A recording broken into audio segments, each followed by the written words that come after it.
નમસ્કાર, નિર્ભય ન્યૂઝમાં આપનું સ્વાગત છે અને આપની સાથે હું છું કરણ.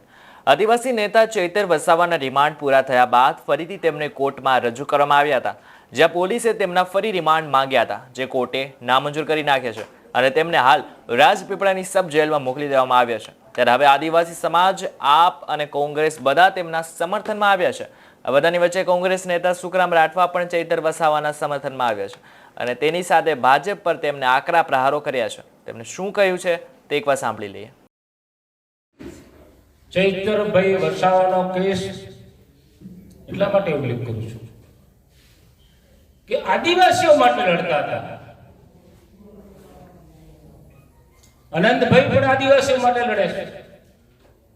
તાપી પાર લિંક યોજના નું પાણી આ નર્મદામાં નાખીને કચ્છ સૌરાષ્ટ્રમાં લઈ જાય. કચ્છ સૌરાષ્ટ્રમાં લઈ જાય એમાં વાંધો નહીં હોઈ શકે. એ પણ આપણા ભાઈઓ છે, ખેડૂતો છે. પણ અમારું પાણી અમને જ્યાં મળવા પાત્રતા આપો એ આપતા નથી. તળાવ કાંઠે રહેવું ને તરસ્યા મરવું એવી દશા આપણી થાય. ચૈતરભાઈ વસાવાનો જે કેસ અમે ગયા હતા ને એ કેસની અંદર એનો અવાજ દબાઈ દેવા માટે કેસ થયો છે એમ જાહેરમાં કહું. એમણે ઉજાગર કર્યું છોટાઉદેપુર ટ્રાયબલ સબ પ્લાનની કચેરી થકી આચરવામાં આવેલું કૌભાંડ અને આખા રાજ્યમાં ચાલતી ટ્રાયબલની કચેરીમાં શું શું કયા કયા સંસ્થાઓ કામ કરે છે એનું લિસ્ટ માંગ્યું અને સરકારને એવું લાગ્યું કે આ રેલો જે છે એ સરકાર સુધી પહોંચવાનો,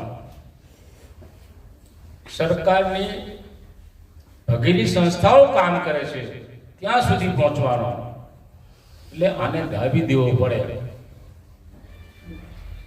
ને આ કેસ કપાસ કોઈ આદિવાસીઓ કાપતા નથી.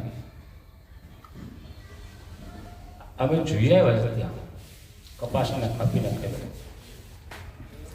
મેં બી જેનો કપાસ કપાયો છે એ ખેડૂત એમ કહે છે કે મને સનદ મળેલી છે.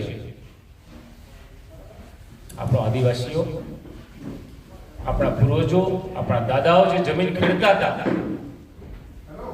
એટલી જ ખેડીએ છીએ. પણ ફોરેસ્ટ ખાતાએ આપણને જ્યારે વન અધિનિયમ થયો ત્યારે આપણને જમીન આપી એ જેટલી ખેડાણ કરતા હતા એના કરતા 25%, 20%, 15% આપી છે. માપી આપી નથી. અને માપી નથી આપી એટલે આપણા આદિવાસીને એવું છે કે આ જંગલી જમીન મને મળેલી જ છે એમ કરી ખેડાણ કરે છે. જે તે અધિકારીને ખબર હોય કે અહીંયા ખેડાણ છે તો વાવેતર પહેલા એને અટકાવવું જોઈએ. જમીન માપીને બતાવવું પડે કે તારું હદ અહીંયા સુધી છે, અહીંથી આગળ નથી. હદ નિશાન કરતા નથી. પરિણામે આવો બનાવો બનતા આવ્યો છે.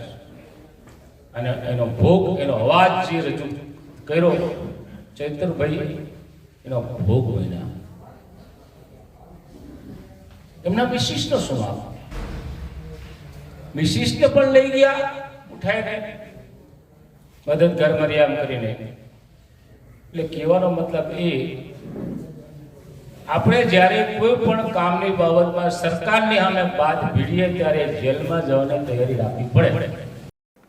તમને જણાવી દઈએ કે છોટાઉદેપુરના નારાયણ સ્કૂલ ખાતે જિલ્લા પ્રભારી અને ભીખા રબારીની અધ્યક્ષતામાં સ્નેહ મિલન કાર્યક્રમ યોજાયો હતો. આ કાર્યક્રમમાં રાજ્યસભા સાંસદ નારાયણ રાઠવા, પૂર્વ નેતા વિપક્ષ સુખરામ રાઠવા સહિત મોટી સંખ્યામાં કાર્યકરો અને હોદ્દેદારો ઉપસ્થિત રહ્યા હતા. તેવામાં સુખરામ રાઠવાએ ચૈતર વસાવાને સમર્થન તો આપ્યું, પણ આની સાથે સાથે ભાજપને આડે હાથ લઈને તેમના ઉપર આકરા પ્રહારો પણ કર્યા. તમને અમારો રિપોર્ટ કેવો લાગ્યો અમને ચોક્કસથી જણાવશો. જો આ વિડીયો તમને પસંદ આવ્યો તો વિડીયોને લાઇક અને શેર જરૂરથી કરજો તથા અમારી ચેનલ નિર્ભય ન્યૂઝને સબસ્ક્રાઇબ કરવાનું ભૂલશો નહીં. આભાર.